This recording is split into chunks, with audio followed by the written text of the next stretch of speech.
Hello and welcome to Secrets of Organ Playing podcast. We are your hosts, Vidas and Aušra Pinkevičienė.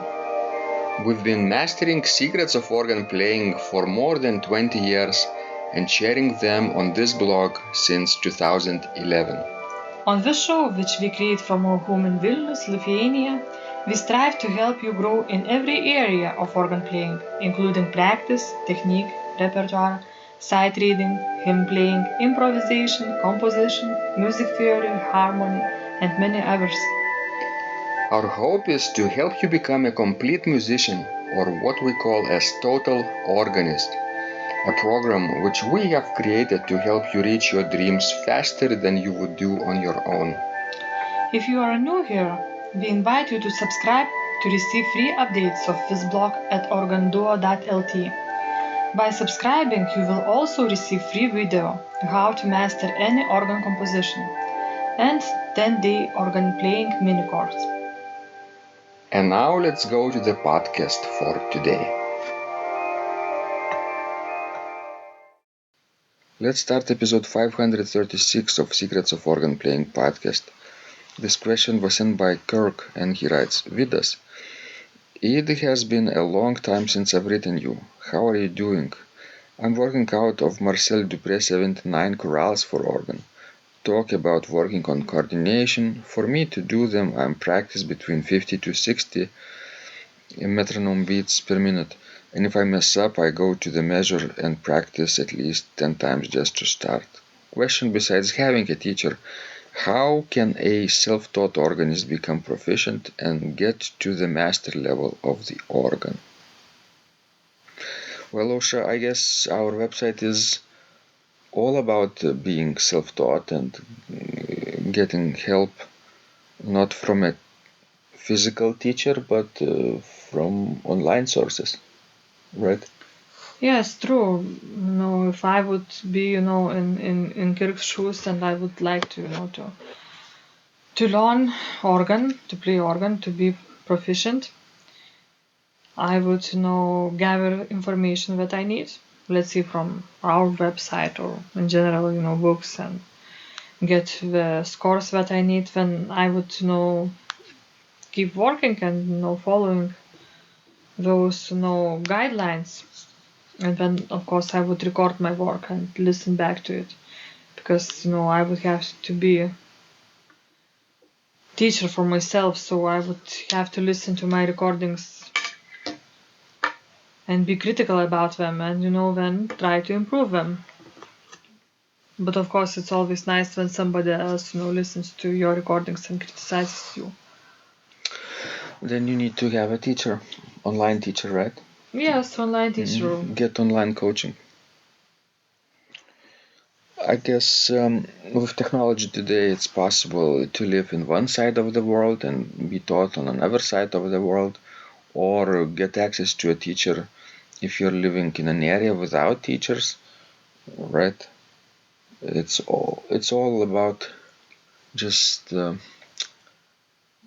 being open to new possibilities.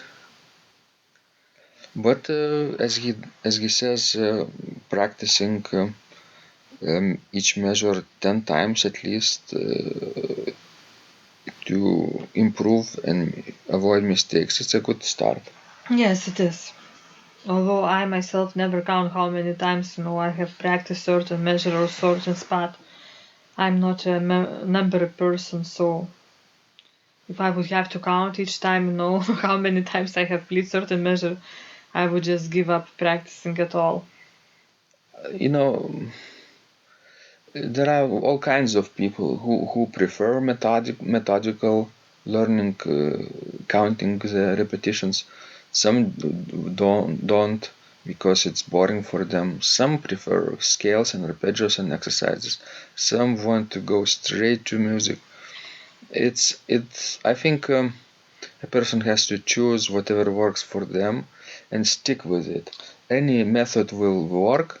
Maybe some methods work better than others, but as long as you keep practicing regularly and diligently, you will keep doing progress. But about this, playing, let's say, certain measures, certain numbers of time. Yes, I think it doesn't work. You know why? Because I don't know any of piece of music that would be equally hard from the first measure to the last measure. There are always easy measures in the piece, and there are always harder and very hard measures in the piece. And if you will play exactly the same number each measure, then certainly spots will still be harder for you to play. You will never master it. You will never be comfortable with the entire piece.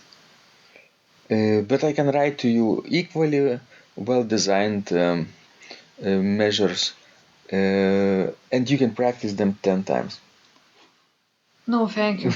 It would be very boring.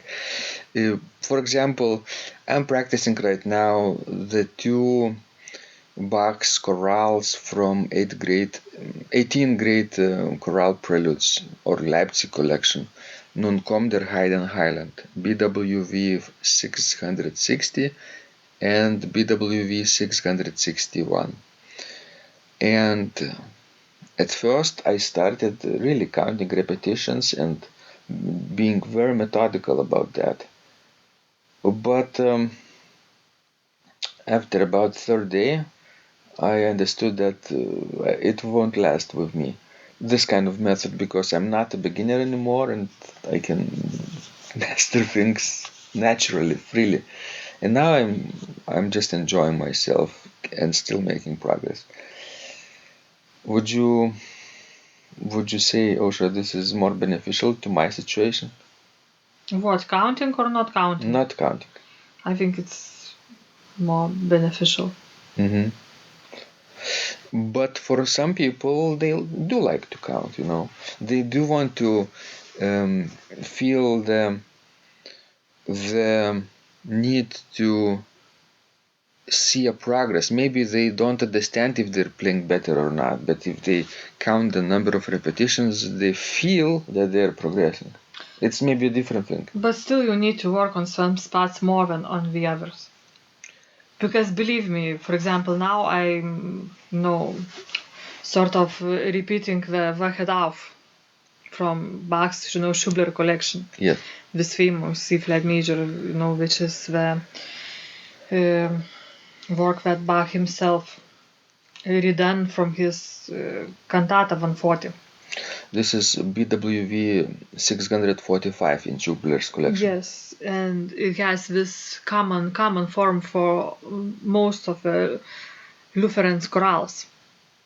It has a bar form which has A section repeated and then the B section, which is a new one.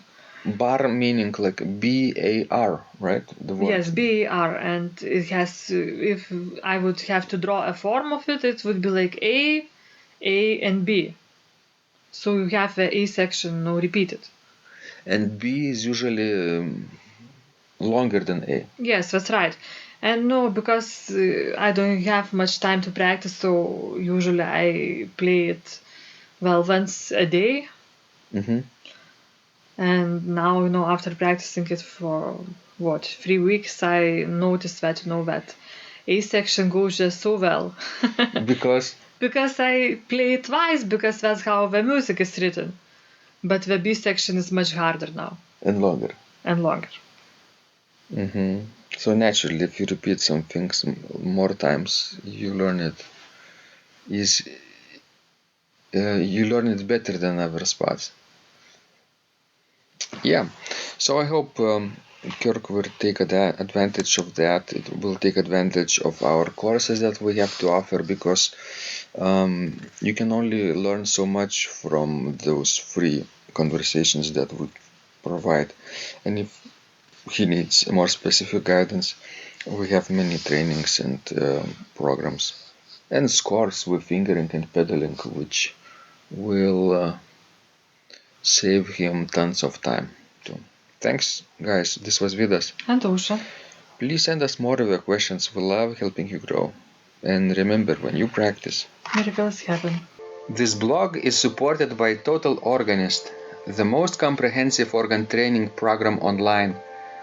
where you will find courses for every area of organ playing, including technique, practice, sight reading, repertoire playing, hymn playing, improvisation, composition, music theory and harmony, with hundreds of scores and thousands of exercises. Here is what some of the students are saying. Hugh writes, "The sight reading course has helped me tremendously. Thank you very much for your SS courses and all your help." Robert writes, "I found the fingerings, registration ideas and general comments to be excellent." John writes, "I have found your download very helpful. It was really excellent. I have watched some of your teaching videos, and when I read your instructions, I tried to imagine you were teaching me. You may feel disappointed that I am 2-3 days behind, but I am a slow learner, and I have committed to taking the time to get it right, as you say. But the other night my wife commented that she had never heard me play such a detailed melody in the left hand so well. My left hand is generally poor." Robert writes, "It has been a great pleasure in my life of having discovered your courses and material as well as the YouTube work of recordings. You have a calm and pleasant way of teaching." Ron writes, "Hi Vidas and Osha, thank you guys. What a wonderful response to my email note to you. You've got me right, and I feel you understand my level of playing. Yes, at home and lucky that I have an organ for that reason. I am paying attention to this, and I am going to try this haha no longer secret model. Yes, and I love Cesar Frank too. What is very nice about your blog podcast is that Osha and Vidas are like a Socratic dialogue, and by bouncing things off of each other, so much more information comes out and is expressed. Your comments contain a wealth of information and understanding. I really appreciate this. It is very inspiring and will keep us moving forward."